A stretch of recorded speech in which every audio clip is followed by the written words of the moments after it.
Well, I think they can bring a lot, to be honest. Well, I'll start with Ray Parks. So he's going to a team that's basically going to be a contender right now. Nagoya's a pretty good team.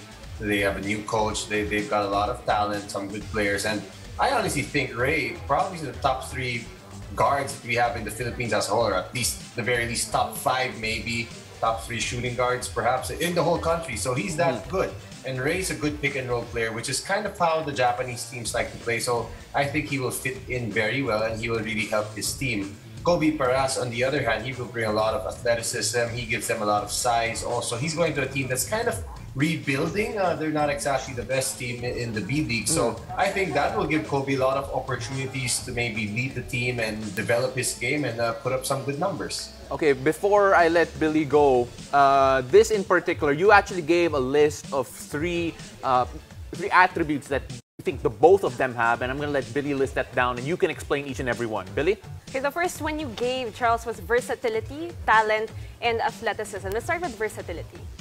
Okay, versatility, well, both of these guys are very versatile. Kobe can play the big position, he can play the 4, he can play the 2-3 also, so he gives them flexibility if they want to go small ball with a big, he can shoot, and they have a big wing on the other hand. For Ray Parks, he can play basically the point guard spot, he can play the shooting guard spot, he can also play the small forward spot, so he gives them a lot of different looks, I guess, so that's what I meant with versatility. With athleticism, I think that's pretty much a given when you hear the name Kobe Paras with all his highlights, all his dunks. And it's actually the same with Ray Parks. Ray Parks is a pretty athletic player too. He's very physical. He's very gifted. So, both those guys will bring a lot of athleticism to the Japanese league where, not a lot of Japanese players are maybe as athletic as Kobe or Ray. So I think they'd be at least a level higher than most players in that league, and that's a fact. And lastly would be talent. Both these guys are talented. I was talking to some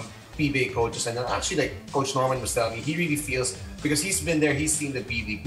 You throw in guys like Ray and Kobe, they will be able to perform. The Japanese league, they have good players, they have national team players, but our guys are just as good. So these guys, I'm really expecting them to make a difference. They are talented. Ray is a really good player. He's improved his game. He's a solid defender. He can shoot. He can pass. He can drive, play pick and roll. That's great. With Kobe, he can also shoot. He's very good in attacking the basket, especially in transition. So I think they'll give a lot of talent to their teams. Now, Charles, eventually, these two squads that they have, they're going to go head-to-head. Now, who do you think will have more of an impact while competing on the same floor? That's tough, really, but going back to my point earlier, I think Ray's team is a better team right now, and they are a contender. So I think Ray fits in a bit more to the type of game that Japan wants, because they're kind of more like that European international style of basketball. So, and Ray has the tools to be that type of player, especially with the way he plays and uses the pick and roll. So I think he'll have a bit more of an impact than Kobe, simply because of that. But then again, it's tough because Kobe's.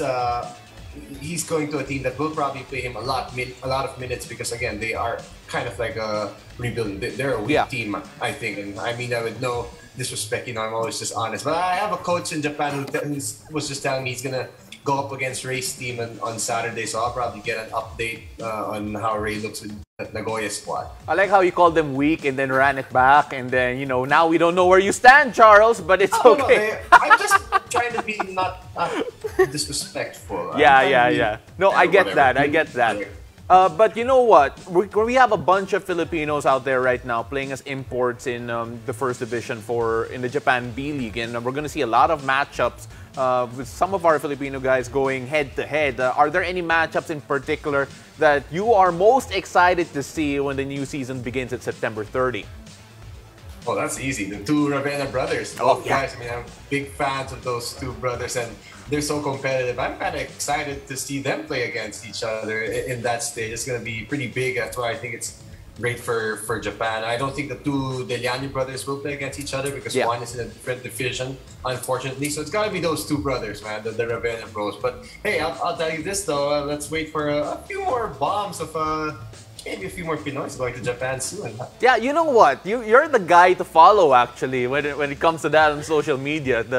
The blind items you throw out there are insane. Oh, they're not so blind, by the way. But I actually personally, I'm looking forward to see 30 and Kobe go at it. I want to see who dunks on who first, because I think that's going to be really interesting. But you know what?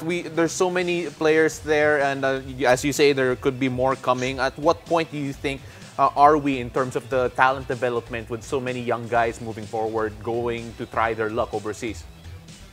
I think it's good. Don't get me wrong. If you just look strictly at the players and the level of play, our PBA isn't too far behind. But I'd say a big difference, though, is that number one, the Japanese, you have 2 American imports. Well, there are 3 imports in every team, at least 4 in imports, and only 2 can play at the same time. Asian imports aren't included. So at the very least, you could easily say that each team could have 3 imports technically on the floor at the same time. So I think just because of that, that kind of raises the level of their league and will be a good experience for our guys. Imagine going up against imports. Although most of the players that have gone so far are guards, and most of the imports of Japan are bigs. But I mean, if you look at the players, the local players versus our local players playing in the PBI, I wouldn't say the gap is that far. In fact, we may even be ahead because we've got a lot of talent here in the Philippines. But I still think it's great for these guys to be making a living abroad, representing the country, getting that experience, traveling around Japan while playing ball. I just think it brings a whole different game to Philippine basketball. And I think it's great. Charles, these kids are going there as, I say kids because they are really young, a lot of them fresh from college, and there are some that could be making the move there soon that could be of the same age range as well. And they're going in there as a import. And when you say an import, the expectations on them are a lot higher. And how confident are you that they have, 1, the talent for it, and 2, the mentality to be able to go onto the floor as imports and make a difference? I think the good thing is so far the guys that they've gotten are all studs, man. I mean, I know each and every one of them will perform.